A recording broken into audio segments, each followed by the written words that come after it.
এটা এমন কিছু না, এটা তার রুমের অনেকেই অনেক রকম এলোমেলো রাখে রুম। হ্যাঁ, সে ইয়াং মিউজিশিয়ান, এটা এত বিগ ডে। যদি 200 ইউরো যদি তোমার করে থাকে ওরা, এটা এমন কি ফাইন? অনেকে দেখা যায় যে রুমে সিগারেটও খায়, তারপর ফাইন দিয়ে চলে যায় 100-200 ইউরো দিয়ে বা ডলার দিয়ে, 500। এই যে এক একটা দেশে এক এক রকম। এমন কিছুই না, কিন্তু যেটা এখন এটা কোন মানের হোটেল এটা বড় ব্যাপার না, ওনা নিয়ে এনিওয়ে এটা এমন কিছু বড় জিনিস না, এটা এটা এমন কোনো বড় জিনিস না।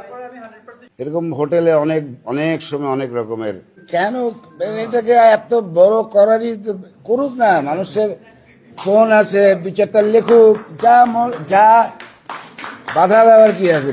লেখুক, লিখতে থাকুক, যা মন চায় মন খুলে লেখুক, কারণ এর স্বাধীনতা আছে।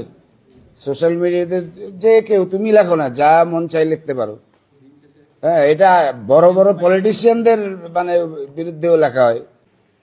যেমন যদি কেউ যায় হোটেলে থাকে, তো যে যদি নোংরা হয়তো এভরিডে পরিষ্কার করতে হয়, ক্লিনিং এর একটা বড় একটা ব্যাপার থাকে, তো সেটা হয়তো ওরা করে না। হ্যাঁ, বড় বড় ইয়াং মিউজিশিয়ান, দেখো ইয়াং মিউজিশিয়ান, সে আসছে আমেরিকা থেকে, আসছে অতিথি গিটারিস্ট হিসেবে বাজাচ্ছে 549।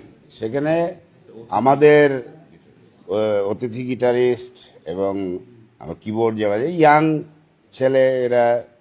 তো এখন নিয়ম কিন্তু একটা হোটেলে সবসময় তাদের যে ক্লিনিংটা করা, আর ইয়াং ছেলের ওরা হয়তো ক্লিন করে নাই, কিন্তু না করে এমন কিছুই, এটা এমন কোনো বড় বিগ ডিল না।